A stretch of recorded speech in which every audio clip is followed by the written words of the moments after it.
3 چیزیں انیشلی ایسی ہیں جو آپ کو مدد دیتی ہیں ایسا دل پیدا کرنے یا دل کے حال کو امپروو کرنے میں 3 چیزیں مدد دیتی ہیں، اور پھر 3 چیزیں ان کو مستحکم کرتی ہیں، پروٹیکٹ کرتی ہیں۔ 3 چیزیں سپورٹیو ہیں اور 3 چیزیں پروٹیکٹیو اور پروموٹیو ہیں۔ 3 تھنگس جو ہیلپ کرتی ہیں آپ کی، وہ ہے قرآن مجید کی قرأت تلاوت کرنا، اس کا معنی، مفہوم، تدبر اور ترتیل کے ساتھ۔ اب یہ پریسکرپشن دے رہا ہوں۔ جس طرح تلاوت ہم کرتے ہیں نا، ایک پارہ پڑھ دیا، ایک پاؤ پڑھ دیا، وہ نہیں، وہ اس میں ہیلپ نہیں دیتا۔ ثواب دیتا ہے اس مقصد کے لیے، دل زندہ کی طرف، لائیو ہارٹ کی طرف بڑھنے کے لیے نہیں، لیونگ ہارٹ کے لیے نہیں۔ قرآن مجید کی تلاوت کرنا، قرأت کرنا تدبر کے ساتھ، ترجمہ رکھ لیں اور اس کی ٹرانسلیشن پہ غور کریں، تھوڑا سا پڑھیں پھر غور کریں، اور جب غور کریں تو دل اور دماغ ایک جگہ ہو جائیں، دل اور دماغ یکجا ہو جائیں۔ جب وہ جنت کی بات کرے قرآن تو آپ کا دل اور دماغ جنت کو دیکھے، دوزخ کی بات کرے اور ڈرائے تو آپ کو دوزخ نظر آئے، دل کی آنکھ سے اور دماغ کی آنکھ سے۔ وہ اپنے انعامات کی بات کرے تو آپ کو انعام نظر آئیں، وہ اوامر حکم کی بات کرے تو آپ کو اس کے حکم محسوس ہوں کہ اللہ مجھ سے چاہ رہا ہے کہ I should do this thing، کہ میں یہ کروں۔ منع کرے تو آپ فیل کریں کہ مجھے منع کر رہا ہے کہ I shouldn't do this thing۔ سو جو پڑھیں اس کو اپنے من پر فیل کریں، جو قرآن مجید کی تلاوت کریں اس کے معنی کو وارد کریں اپنے اوپر، خواہ آپ ایک صفحہ ہی پڑھ سکیں، ایک رکوع ہی پڑھ سکیں، بس۔ کوانٹٹی ثواب دیتی ہے، دل کو زندہ نہیں کرتی، کوالٹی زندہ کرتی ہے۔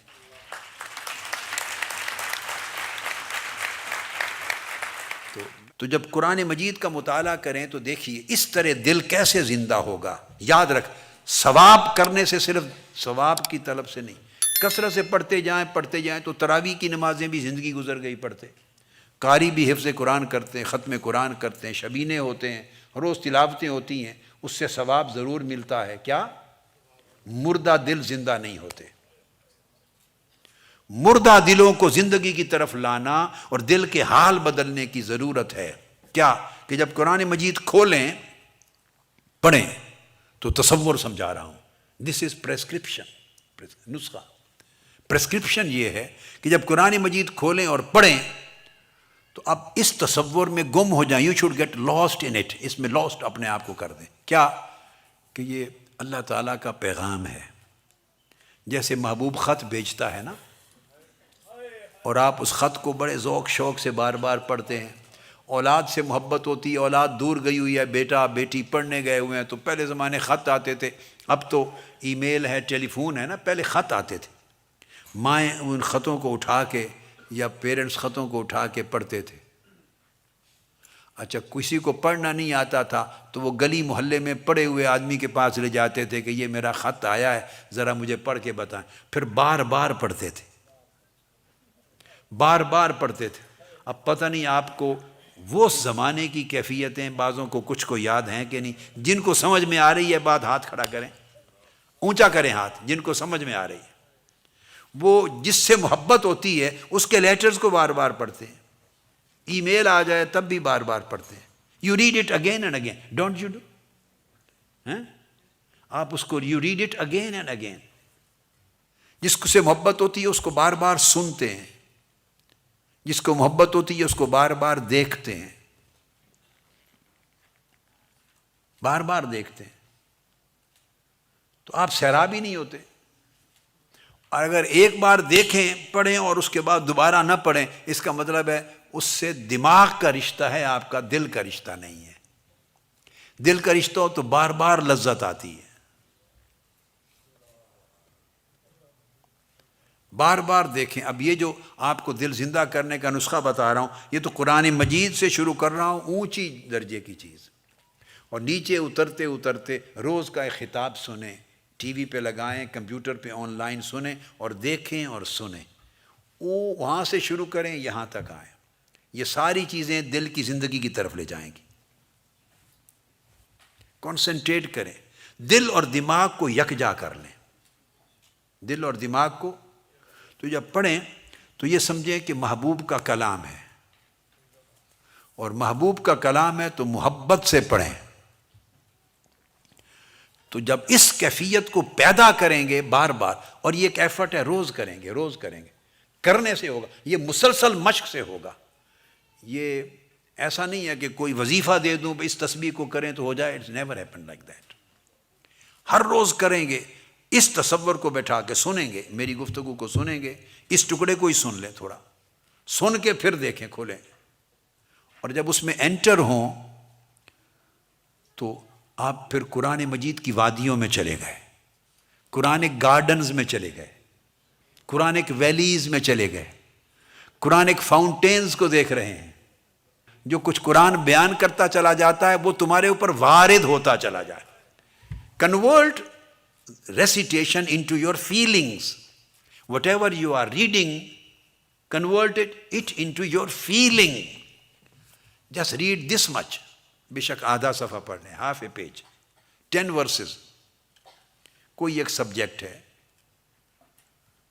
جتنی ورسز بھی ٹائم ہو پڑھیں، مگر اس کے معنی کو پڑھیں اور جسٹ اسٹاپ دیر. پڑھتے نہ چلے جائیں، تھوڑا سا پڑھیں اور اس کے پھر تدبر کریں، رک جائیں. You should ponder into it. اس پہ غور کریں. اور جب غور کریں تو ایسے پھر غور کریں، پھر تھوڑی دیر آنکھ بند کر لیں. جو پڑھا ہے، جو تصور بیان ہوا ہے، اس کو اپنی نگاہوں میں، دل میں تصور کو دیکھیں. چشموں کا بیان ہوا ہے، جب چشمے بہہ رہے ہوں گے تو پھر آنکھیں بند کر کے تھوڑی دیر دیکھیں، جنت میں چشمے بہہ رہے ہیں. باغات ہوں گے، پڑھ لیں اور پھر آنکھیں بند کر کے دیکھیں کیا اللہ کی جنت میں کیا باغات ہوں گے، ان کو دیکھیں. تھوڑا سا نور ہوگا، پھر تصور کریں نور ہوگا. اللہ کی قربت ہوگی. وہ قربت کیسے ہوگی؟ اس کو جو سمجھ میں آتا ہے، جو سمجھ میں آتا ہے اس کو تصور میں لائیں. ایسی قربت ہوگی. اللہ راضی ہوگا. وہ راضی ہوگا تو کیسے رضا ہوگی؟ وہ خوش ہوگا، کیا کرے گا؟ بس اس پلیئر کو جس جو بھی سمجھ میں آتا ہے اس کو فیل کریں.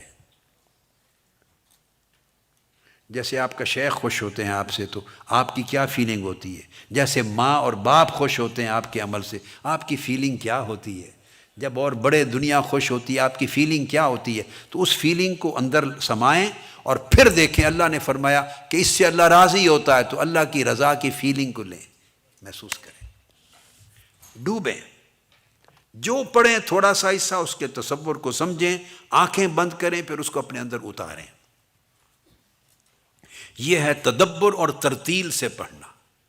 اور ترتیل میں صاحب آہستہ جب پڑھیں تو ہلکا ہلکا ساتھ گنگنائیں.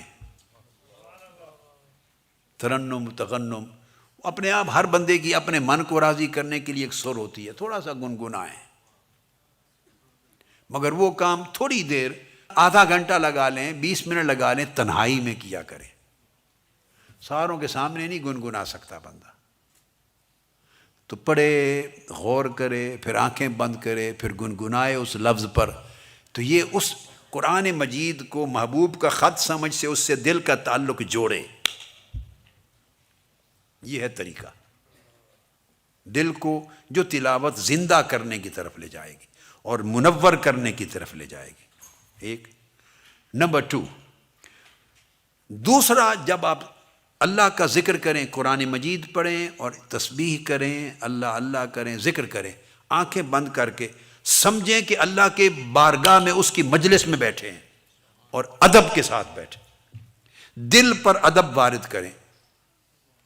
جیسے آپ بڑوں مشائخ، اولیاء، صالحین کی مجلس میں، شیخ کی مجلس میں بیٹھتے ہیں، آقا علیہ السلام کی بارگاہ میں مدینہ پاک جاتے ہیں، جالی مبارک کے سامنے بیٹھتے ہیں، کعبہ شریف کے سامنے بیٹھتے ہیں، تو جب کعبہ آپ کو دیکھتے ہیں تو آپ کے اندر ایک کیفیت ہوتی ہے نا، ایک فیلنگ ہوتی ہے۔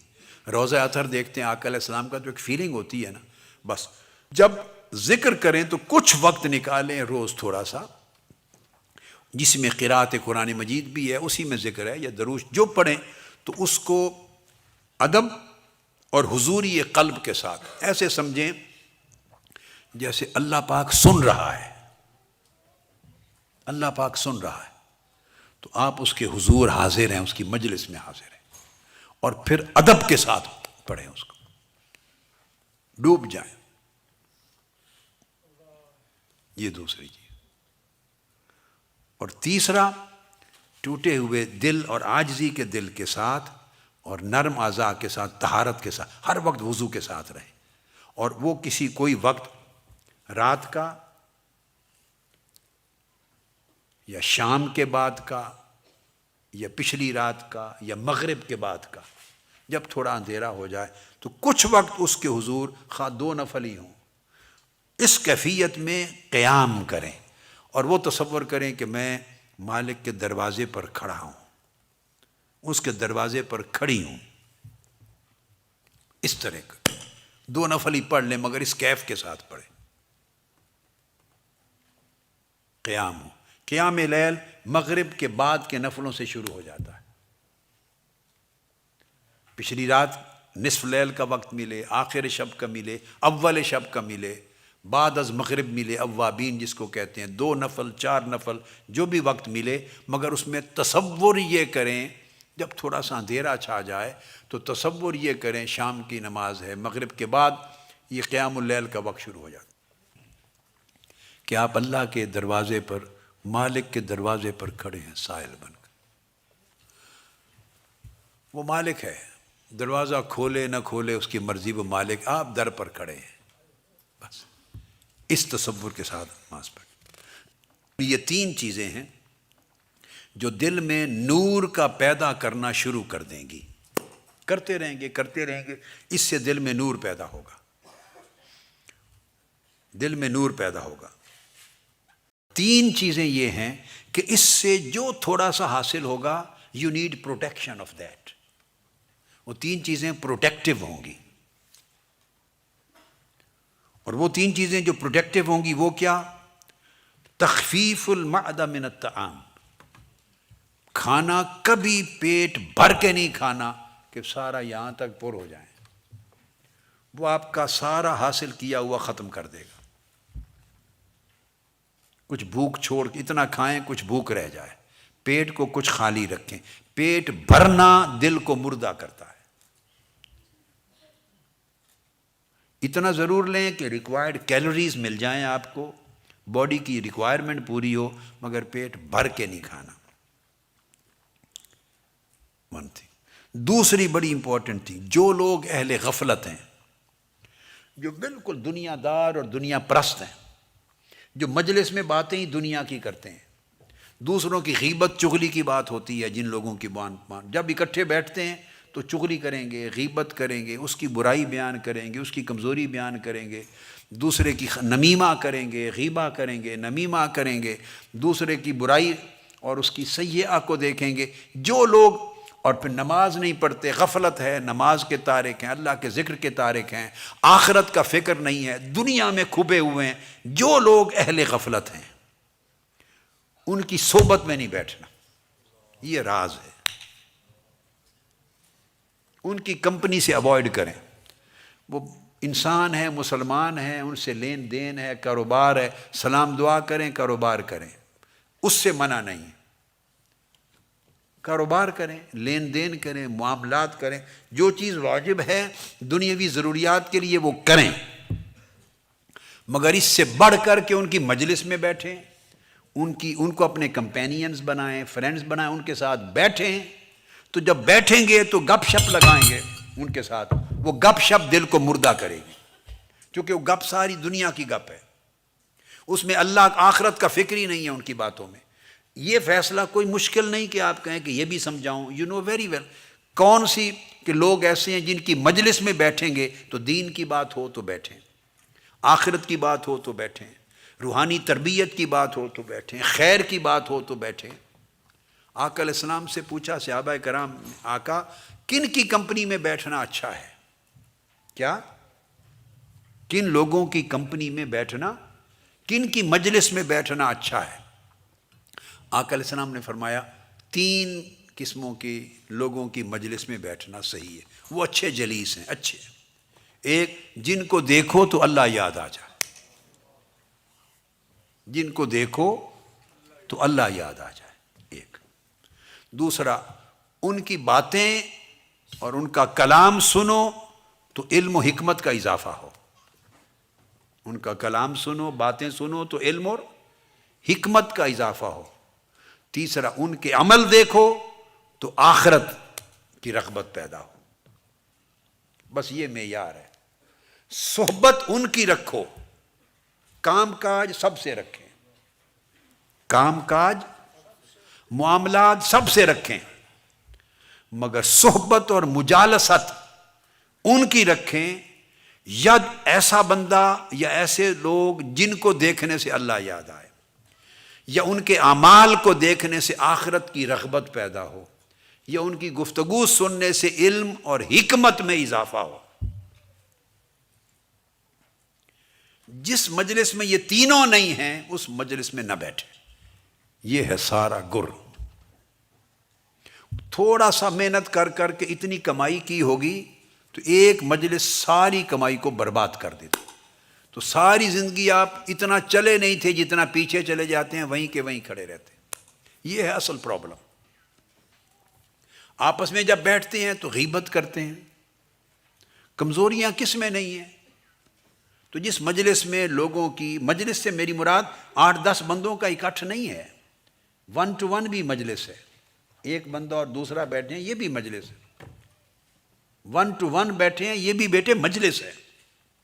تو جس مجلس میں یا مجالسہ میں یا جس مصاحبہ میں، صحبت میں، کمپنی میں غیبت ہو، کبھی نہ بیٹھے، ختم۔ جب آپ غیبت والی مجلس میں نہیں بیٹھنے کو اجازت، تو خود غیبت کر سکتے ہیں پھر؟ بولیے، نہ آپ کے کان پہ پڑے نہ آپ کی زبان پر آئے۔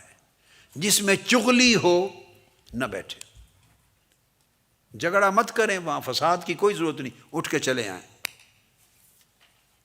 جس میں دنیا پرستی کی لغو گفتگو ہو، لغو بے مقصد گفتگو دلوں کو مردہ کرتی ہے، لغو گفتگو ہو نہ بیٹھیں۔ جس میں شر کی بات ہو نہ بیٹھیں، جس میں لوگوں کی برائیوں کو پن پوائنٹ کیا جائے نہ بیٹھیں، نہ کریں، نہ بیٹھیں، نہ سنیں۔ یہ ساری چیزیں آپ کے دلوں کو مردہ کرے گی، آپ کو پتہ ہی نہیں چلے گا، تو دل مردہ ہوتے جا رہے ہیں۔ اور وہ مجلس ہیں جن میں میں نے آپ کو بتا دیا، یا اللہ یاد آئے دیکھنے سے، یا آخرت یاد آئے اور آخرت کی رغبت ہو، یا علم اور حکمت میں اضافہ ہو، یہاں نصیحت ملے، جس کے پاس بیٹھنے سے نصیحت ملے، جس کے پاس بیٹھنے سے ادب ملے، جس کے پاس بیٹھنے سے تربیت ملے، جس کے پاس بیٹھنے سے حسن اخلاق ملے، جس کے پاس بیٹھنے سے زندگی گزارنے کے اچھے سلیقے ملیں، جس کے پاس بیٹھنے سے اچھا انسان بنے، اچھا مسلمان بنے، اچھا مومن بنے، نیکی ملے، طاعت ملے، یہ چیزیں جس مجلس میں ملیں بس وہ جائز، اس میں بیٹھے بقایا کے ساتھ۔ آپ نے جاب کرنا ہے، آفس میں بیٹھے، کھلی گئے، کام کریں، آئیں، کاروبار کرنا ہے جائیں، شادی بیاہ پر جانا آنا ہے آئیں، دکھ سکھ پر، خوشی غمی پر جانا آنا ہے آئیں، بزنس کرنا ہے 100 بار کریں، ایک جوائنٹ وینچر کر رہے ہیں 100 بار کریں، دنیا کے سارے کاموں میں مشغول رہیں، بس جب کام ختم مجلس بھی بولیے ختم۔ کبھی فارغ وقت بھی ہوتا ہے نا، جب آدمی بولا ہے، وہ جو فارغ وقت ہے اس کا فیصلہ کرنا ہے کہ فراغت کس مقصد کے لیے، اپنے دل کی بربادی کے لیے یا دل کی آبادی کے لیے۔ جو فارغ وقت ہو، بیٹھنے کا جب جی چاہتا ہے، انسان چاہتا ہے نا بیٹھے، وہ چند دوست چن لے، باقیوں کے ساتھ مسکرا کے ملیں، ہنس کے ملیں، پیار محبت سے ملیں، عزت سے ملیں، کسی سے نفرت کرنی ہی نہیں ہے، نفرت کسی سے کرنی ہی نہیں ہے، ہر ایک سے خوش ملیں۔ جو کام فرض ہے واجب ہے وہ ادا کریں. اللہ اللہ خیر صلی اللہ. جب کسی کے ساتھ بیٹھیں، کسی سے باتیں کریں، کسی کی باتیں سنیں، اس کا تعین کریں. یہ ہے فیصلہ کن عمل، یہ پروٹیکٹیو ہے. اگر یہ پروٹیکشن نہیں ہے تو جو اچیومنٹ ہوگا وہ بھی جاتا رہے گا. مثلا آپ کی جیب ہے، نیچے سے کسی نے کاٹ دی، نیچے سے. اب آپ کما کما کے اس جیب میں پیسے ڈالتے جائیں، کما کما کے جیب میں پیسے ڈالتے جائیں، اور شام کو دیکھیں کتنے ہو گئے ہیں تو ہاتھ ڈالیں گے تو پورا ہاتھ ہی نکل جائے گا نا، پیسہ بچے گا کوئی نہیں. یہ اسی طرح ہے، ہم نیکیاں کر کر کے عبادت بھی کی، اطاعت بھی کی، کیمپ بھی کیے، ادارے بھی بنائے، مسجدیں بھی بنائیں، یہ کام بھی کیے، سارے حج بھی کیے، عمرے کی، جمع کرتے جائیں، اور جیب ایسی میں ڈالتے گئے جو کٹی ہوئی ہے نیچے سے. وہ جیب کٹی ہوئی ہے تو کیا جمع ہی نہیں رہے گا کچھ. یہ جو بری مجلس ہے یہ جیب کٹی ہوئی جیب کی طرح ہو جاتی، یہ آپ کی جیب کو کاٹ دیتی ہے. اس لیے اللہ پاک نے فرمایا اعوذ باللہ من الشیطان الرجیم اہدنا الصراط المستقیم صراط الذین انعمت علیہم. باری تعالیٰ ہمیں سیدھی راہ دکھا، اور سیدھی راہ کن کی؟ دو شرطیں لگائیں. کن کی؟ صراط الذین انعمت علیہم، جن بندوں پر تو نے انعام کیا ہے ان کی راہ دکھا، یعنی ان کی مجلس میں بیٹھو جن پر تیرا انعام ہوا ہے. تو جن کے ساتھ بیٹھنا اٹھنا رکھنا ہو، دیکھا کرو کہ اللہ کا انعام ہے. اور انعام اخروی انعام ہوتا ہے، روحانی انعام، مال دولت والا نہیں. یہ اللہ کا انعام یافتہ ہے تو بیٹھو، خواہ اتنا سا بھی ہو انعام یافتہ، شر کی بات نہ کرتا ہو تب بھی کوئی تھوڑا سا انعام ہے اس پر. اور ساتھ فرمایا غیر المغضوب علیہم ولا الضالین. مگر انعام یافتہ بندوں کے پاس بیٹھنے کا فائدہ نہیں. ادھر اولیاء کے پاس بیٹھو اور شام کو اشقیاء کے پاس بیٹھو. ادھر نیکی سن کے آؤ اللہ والوں کے پاس، ادھر غیبت چغلی سن کے آؤ. وہ سارا بیلنس ہو گیا برابر، جو کمایا گیا خرچ ہو گیا، شام کو کچھ بھی نہیں بچا. تو فرمایا اگر نیک صحبت سے کچھ لینا ہے تو شرط یہ ہے کہ بری صحبت سے بچو. ادھر نیک صحبت بھی رکھو ادھر بری صحبت بھی رکھو تو کچھ حاصل نہیں ہوگا. میرے بیٹے سمجھ رہے ہیں بات کو؟ یہ فرینڈشپ کا راز اسی میں ہے. دوست چننے کے وقت سلف صالحین کہتے تھے جب دوست چنو، فرینڈشپ دوستی، تو یہ دیکھو کہ یہ دوست آخرت میں مجھے کام آئے گا یا نہیں. جس کی دوستی قیامت کے دن کام نہیں آنی، فرمایا اس کو آج بھی دوستی میں نہ لاؤ. اس سے معاملات رکھو، ڈیل کرو. ایک سوشل لنکس ہیں، social interaction, that is social interaction, وہ کریں. فرینڈشپ جہاں محبت تعلق استوار ہوتا ہے، فراغت ہوتی ہے، بیٹھنے کو جی کرتا ہے، ملنے آنے جاتے ہیں، وہاں رشتہ دیکھنا چاہیے کہ اس بیٹھنے میں اللہ ہے یا نہیں، اس مل کے بیٹھنے میں اللہ اور اللہ کے رسول ہے یا نہیں. اور وہ کام جو دنیا پرستی اور دنیا کی حرص و ہوس کے ہیں ان سے بچو. فرائض ادا کرو، مال کمانا، معاش کمانا، روزگار کمانا، غنی ہونا یہ منع نہیں ہے، رزق حلال. مگر مادی کام، برے کام ایسے جو دلوں کو مردہ کرتے ہیں اور اللہ سے دور لے جاتے ہیں دین سے، ان سے بچو.